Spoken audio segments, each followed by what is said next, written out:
tous, j'espère que vous allez bien là où vous me regardez, là où vous vous situez, que le Seigneur vous bénisse et vraiment puisse vous faire du bien.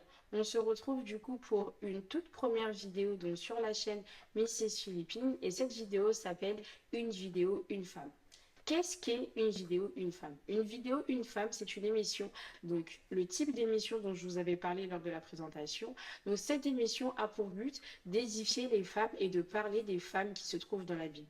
On parle souvent du coup des messagers de la foi, des grands hommes dans la foi. On parle de beaucoup de choses dans la Bible, mais c'est vrai que parfois les femmes sont oubliées. Et j'ai eu à cœur du coup de pouvoir parler des femmes, des différentes femmes qu'on peut trouver dans la Bible. Donc l'objectif vraiment de cette vidéo est de pouvoir présenter la femme et présenter les différentes femmes qu'on peut trouver dans la parole de Dieu.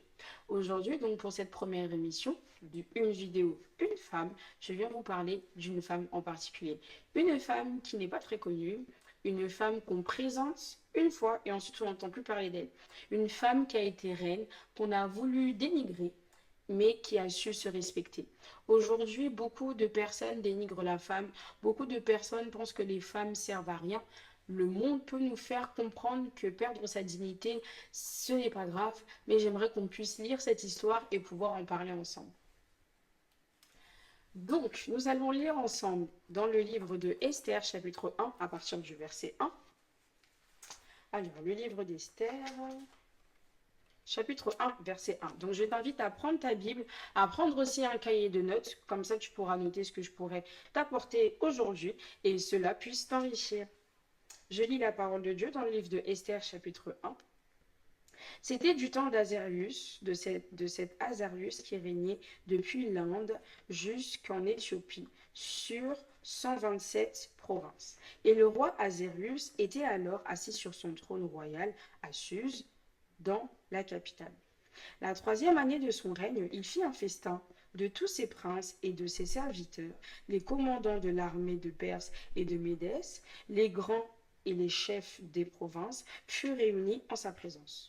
Il montra la splendide richesse de son royaume et l'éclatante magnificence de sa grandeur pendant de nombreux jours, pendant 180 jours précisément. Lorsque ces jours furent écoulés, le roi fit pour tout le peuple qui s'est trouvé à Suse, la capitale depuis le plus grand jusqu'au plus petit, un festin qui dura 7 jours dans la cour du jardin de la maison royale. Des tentures blanches, vertes et bleues étaient attachées par des cordons de byssus et de pourpre à des anneaux d'argent et des colonnes de marbre.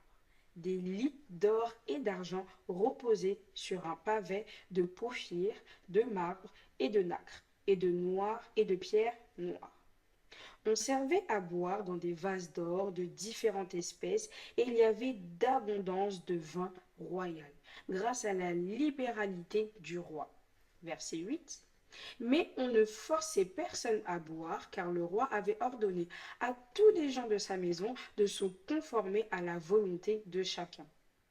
La reine Vachi fit aussi un festin pour les femmes dans la maison royale du roi Azérius. Le septième jour, comme le cœur du roi était réjoui par le vin, il ordonna à Mehuman, Bista, Arbona, Bicta, Abagata, Zétar et Carcas, les 7 eunuques que servaient devant le roi Assurius, d'amener en sa présence la reine Vachi, avec la couronne royale, pour montrer sa beauté au peuple et aux grands, car elle était belle de figure. Mais la reine Vachi refusa de venir quand elle reçut par les eunuques l'ordre du roi. Et le roi fut très irrité, il fut enflammé de colère. Alors le roi s'adressa aux sages qui avaient la connaissance des temps, car ainsi se traitaient les affaires du roi devant tous ceux qui connaissaient la loi et le droit. Ils avaient auprès de lui Karshana, Sheftar, Adamta, Tarsis, Mérès, Marséna, Memucan, 7 princes de Perse et de Médie, qui voyaient la face du roi et qui occupaient le premier rang dans le royaume. Verset 15. Quelle loi, dit-il, faut-il appliquer à la reine Vachi pour n'avoir point exécuté ce que le roi Azérius lui a ordonné par les eunuques? Memucan répondit devant le roi et les princes. Ce n'est pas seulement à l'égard du roi que la reine Vati a mal agi, mais c'est aussi envers tous les princes et tous les peuples qui sont dans toutes les provinces du roi Azermus. Car l'action de la reine parviendra à la connaissance de toutes les femmes et les portera à mépriser leur mari. Elles diront: le roi Azerbius avait ordonné qu'on amenât en sa présence la reine Vati et elle n'y est pas allée. Et dès ce jour, les princesses de Perse et de Médie qui auront appris l'action de la reine la rapporteront à tous les chefs du roi. De là, beaucoup de mépris et beaucoup de colère. Verset 19. Si le roi le trouve bon, qu'on publie de sa part et qu'on inscrive parmi les lois de Perse et de Médès, avec défense de la transgresser, une ordonnance royale, d'après laquelle Vachi ne paraîtra plus devant le roi Azarius, et le roi donnera la dignité de la reine à une autre, qui soit meilleure qu'elle. L'édit du roi sera connu dans tout son royaume, quelque grand qu'il soit, et toutes les femmes rendront honneur à leur mari, depuis le plus grand au plus petit. Cet avis fut approuvé du roi et des princes, et le roi agit d'après la parole de Memucan. Il envoya des lettres à toutes les provinces du royaume, à chaque province selon son écriture, et à chaque peuple selon sa langue. Elle portait de tout homme devait être le maître de sa maison et qu'il parlerait la langue de son peuple. Chapitre 2. Après ces choses, lorsque la colère du roi Azerius se fut calmée, il pensa à Vachi et à ce qu'elle avait fait, et à la décision qui avait été prise à son sujet. Alors ceux qui servaient le roi dirent: qu'on cherche pour le roi des jeunes filles vierges, belles de figure, et que le roi établisse dans les provinces de son royaume des commissaires chargés de rassembler toutes les jeunes filles vierges et belles de figure à Suse, la capitale, dans la maison des femmes, sous la surveillance des guéguerres, eunuques du roi et gardiens des femmes, qui leur donnera les choses nécessaires pour leur toilette. Et que la jeune fille qui plaira au roi devienne reine à la place de Vachi. Cet avis eut l'approbation du roi et il en fit ainsi. Parole du Seigneur. Donc du coup, au travers cette parole que nous venons de lire ensemble, si vous l'avez bien compris et si vous avez bien suivi, il s'agit de la reine Vachi. Donc cette femme qui a su dire non au roi. Pourquoi? Parce que le roi, enivré de vin, a voulu que Vachi puisse montrer sa beauté, montrer comment elle était belle, exposer son corps, montrer sa pudeur, montrer tout son être, justement à toutes ces personnes qui étaient là avec le roi parce qu'il était sourd. Et Vachi du coup a refusé. Et lorsqu'elle l'a refusé, cela a vraiment mis en colère le roi, mais malgré ça, elle a su garder sa dignité. Et c'est ce que j'aimerais partager avec toi aujourd'hui. Donc, comme je l'ai dit, de qui s'agit-il? De Vachi. Donc Vachi est une femme donc, qui était fort belle, qui était vraiment belle de figure, et je peux imaginer qu'elle avait aussi de jolies courbes, qu'elle était vraiment magnifique si elle a été désignée comme la reine. Et que s'est-il passé donc lorsque le roi avait organisé ce grand festin, avait organisé cette fête? Il était totalement saoul et il a voulu montrer la beauté de sa femme à tous les grands de toutes les provinces de son pays, montrer vraiment que regardez, moi j'ai la femme en tout cas qui surpasse toutes les femmes et qui est vraiment magnifique. Et Vachi, donc elle aussi de son côté, organisait en fait ce festin du coup entre les femmes. Parce que les hommes et les femmes à ce temps-là ne se mélangeaient pas. Et maintenant, elle de son côté a organisé du coup un festin entre femmes et de là le roi décide d'envoyer les eunuques aller chercher la reine Vachi afin d'aller se présenter devant le roi. Bien évidemment, lorsque le roi t'appelle, tu es obligé de venir te présenter parce que c'est le roi. Même si tu es la reine, mais c'est ton mari, c'est ton roi. Donc tu es obligé de respecter cet ordre qu'on peut te donner et te présenter devant lui. Mais lorsqu'elle a entendu pourquoi le roi l'a convoqué, pourquoi le roi l'appelait, elle s'est dit non, je refuse cela. Parce qu'elle-même aussi était en train de recevoir en fait tout simplement des femmes, mais pour la cause qui faisait que le roi voulait vraiment qu'elle quitte cette réception-là et aller se présenter devant lui. Tout simplement, c'était seulement pour s'exposer et exposer sa beauté et exposer en quelque sorte aussi sa nudité, montrer vraiment comme elle était belle. Et c'est quelque chose que cette femme a refusé. Elle était reine. Elle savait qu'est-ce qu'elle pouvait perdre face à sa désobéissance, face au fait de dire non au roi. Lorsque tu dis non au roi, tu peux t'attendre à de représailles. Et de nos jours aussi, dans le monde actuel, lorsque tu dis non à un homme peut également aussi se fâcher, se brusquer et au final te faire du mal. Lorsque je parle de ça, je fais référence par exemple à un viol. Parfois les hommes, on peut leur dire non, mais ils ne comprennent pas. Ils peuvent se dire que non, la femme quand elle dit non, en vrai, c'est parce qu'elle veut. Non, lorsqu'une femme dit non, c'est qu'elle ne veut pas. Donc vraiment, j'invite aussi tout homme à respecter le nom de la femme. Et toi aussi en tant que femme, de que lorsque ton non soit non, c'est un non qui est non. Mais quand tu dis oui, c'est réellement oui. Et du coup, donc, comme je disais, le roi a voulu que cette femme, que la reine Vati puisse exposer son corps, exposer sa beauté, montrer comment elle était belle. Et je pense que lorsqu'elle a reçu cette information, cet ordre du coup du roi, elle a dû se dire, si je dis non, quelles vont être les conséquences? Et elle savait que après avoir dit non, il allait avoir des représailles. Mais ces représailles, quelles étaient ces représailles-là? Elle aurait pu perdre sa royauté, perdre, être bannie tout simplement du royaume, perdre sa position d'honneur parce qu'elle était reine. Et elle savait que lorsqu'elle refusait tout simplement cet ordre-là, elle aurait pu descendre totalement de la pensée, c'est-à-dire devenir une simple paysanne, perdre son rôle de reine, mais elle a accepté de le faire. Pourquoi? Juste pour garder sa dignité. Oui, c'est ce qu'elle a fait. Elle a préféré garder sa dignité, elle a préféré se respecter en tant que femme que de vouloir satisfaire un homme, que de vouloir perdre sa dignité, que de devoir être salie ou même souillée aux yeux de tous. Elle a voulu garder son jardin secret, elle a voulu garder de sa personne au lieu de vouloir honorer le roi ou de vouloir le satisfaire, sachant qu'il était sous. Et lorsqu'on parle de dignité, la dignité, c'est le respect que mérite quelqu'un. C'est-à-dire que à ce moment-là, le roi Azérius n'a pas pensé à la dignité de la reine Vati. Il n'a pas pensé à qui elle était. Pourtant, c'est lui qui l'avait choisie en tant que reine et je pense qu'il l'aimait aussi et qu'ils avaient quand même cette intimité entre eux. Mais sous l'effet de l'alcool, sous l'effet de cette réjouissance, il a voulu montrer le corps de sa femme, il a voulu montrer la beauté de sa femme à tout le monde. Et face à ça, la reine Vati donc a refusé cela. Et il a fallu beaucoup de courage à la reine de refuser.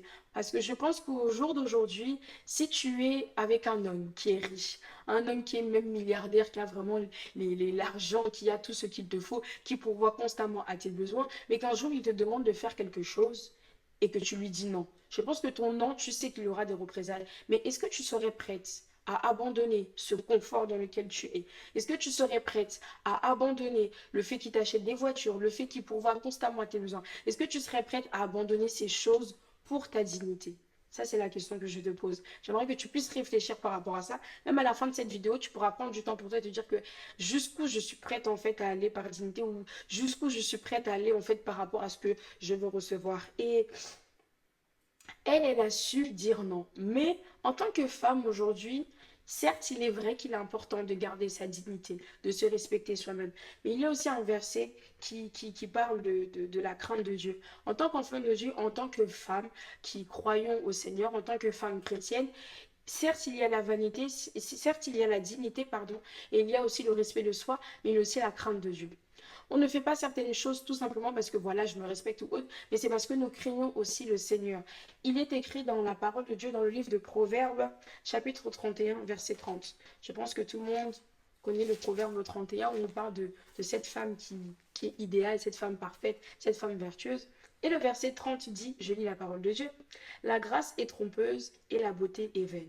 La femme qui craint l'Éternel est celle qui sera louée. J'aimerais encourager une femme aujourd'hui et dire tout simplement, sois une femme qui craint l'Éternel. Parce que lorsque tu crains l'Éternel, tu seras loué. On parle de louange, c'est-à-dire qu'on te lancera des éloges, dans le sens où on dira, cette femme-là, vraiment, c'est quelqu'un. Tout simplement parce que tu crains l'Éternel. Lorsque tu crains Dieu, lorsque tu fais les choses par crainte de Dieu, le Seigneur ne pourra que te bénir, le Seigneur ne pourra que t'élever encore là où tu dois être. Donc j'invite vraiment une femme à craindre l'Éternel. Et je déclare sur ta vie que tu es une femme vertueuse et que tu es une femme qui craint l'Éternel et qui sera élevée là où le Seigneur veut. Amen. Et son geste a, a beaucoup marqué les hommes parce que lorsque le roi a entendu ces choses et que les personnes aussi qui étaient autour de lui ont entendu ces choses, ils ont dit qu'on ne laisse pas passer ça, qu'on fasse quelque chose. Y a-t-il une loi qui existe pour qu'on puisse contrer les actions la désobéissance en fait de la reine? Y a-t-il une loi qui peut la sanctionner tout simplement? Et ils se sont rendus compte qu'il n'y avait pas de loi par rapport à ça.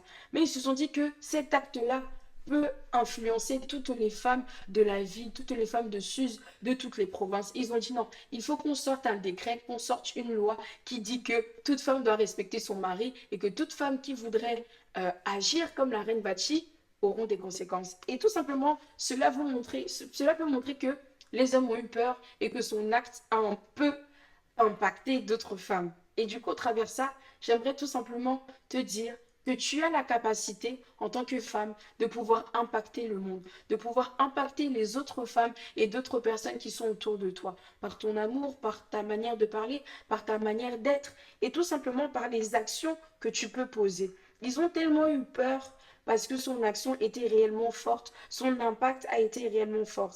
Et j'aimerais que tu puisses être une femme qui influence dans le bon sens, mais pas dans le mauvais sens. Lorsque tu es au travail, lorsque tu es autour de tes amis, que tu puisses être cette femme qu'on dit que oui, j'aimerais prendre exemple sur elle. Oui, j'aimerais être comme elle. Parce que tu as une très bonne influence. Ne sois pas cette femme qui, quand elle est au milieu des gens, elle apporte des mauvaises choses. Non. Sois cette femme qui vraiment impacte et qui influence dans le positif. Et il y a un verset qui m'est venu lorsque j'ai vu que en fait cela avait vraiment troublé le corps des hommes, pour troubler les hommes et qui s'était dit que cela pouvait impacter les femmes. Ce passage se trouve dans 1 Timothée, 1 Timothée, chapitre 4. C'est l'apôtre Paul qui est en train de parler à Timothée à ce moment-là. Donc je t'invite à prendre ta Bible et à l'ouvrir dans 1 Timothée chapitre 4. Et il s'agit du verset 12.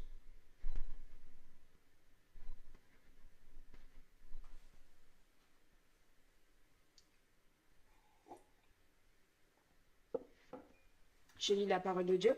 Que personne ne maîtrise ta jeunesse, mais sois un modèle pour les fidèles, en parole, en conduite, en charité, en foi et en pureté. C'est une parole que du coup l'apôtre Paul était en train de donner donc à Timothée et il lui dit que personne ne maîtrise ta jeunesse, mais sois un modèle pour les fidèles, en parole, en conduite, en charité, en foi et en pureté. Tout simplement, il est en train de dire à Timothée d'être un modèle du coup pour les fidèles, donc toutes les fidèles, les fidèles, donc les chrétiens, qu'ils puissent être un modèle pour eux en parole, dans leur manière de parler, en conduite par rapport à leur comportement, comment se comporter, en charité, donc en amour, vraiment montrer l'amour de Dieu, en foi, avoir cette espérance, avoir cette foi inébranlable et en pureté, vivre une vie de sainteté. Et j'aimerais que cette parole puisse s'accrocher à ta vie, que cette parole puisse s'attacher à ta vie, que tu puisses vraiment être cette femme modèle, cette femme qui impacte au travers sa parole, au travers son attitude, au travers l'amour que tu peux dégager, au travers ta foi et au travers ta pureté, ta sainteté. Une femme est capable d'impacter, d'influencer sur tous ces aspects. Donc vraiment, je t'invite à le faire et je décrète et déclare que cette parole s'attache sur ta vie. Amen. Et euh, cette question, du coup, euh, le fait que Vachi a su donc secouer, si je peux dire, les hommes, c'est vraiment quelque chose de fort.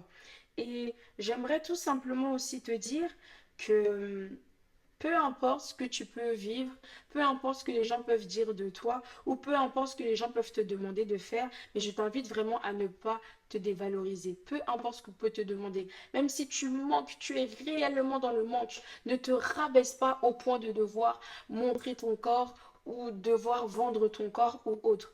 Nous sommes le temple du Saint-Esprit. C'est écrit dans 1 Corinthiens chapitre 6 du verset 19 au verset 20. Je vais le lire. Mais lorsque je parle de ça, il y a quelque chose qui me vient à l'esprit, c'est plus aussi axé sur la sexualité. Par exemple, nous les femmes, c'est vrai que on peut très facilement du coup vendre notre corps je ne dirais pas au prix, le prix le plus offrant, mais facilement nous pouvons avoir cette facilité à nous offrir en fait à des hommes en retour de quelque chose. Et j'aimerais inviter une femme, j'aimerais encourager une femme à ne pas le faire, parce que lorsque ces choses se font, il y a des transferts.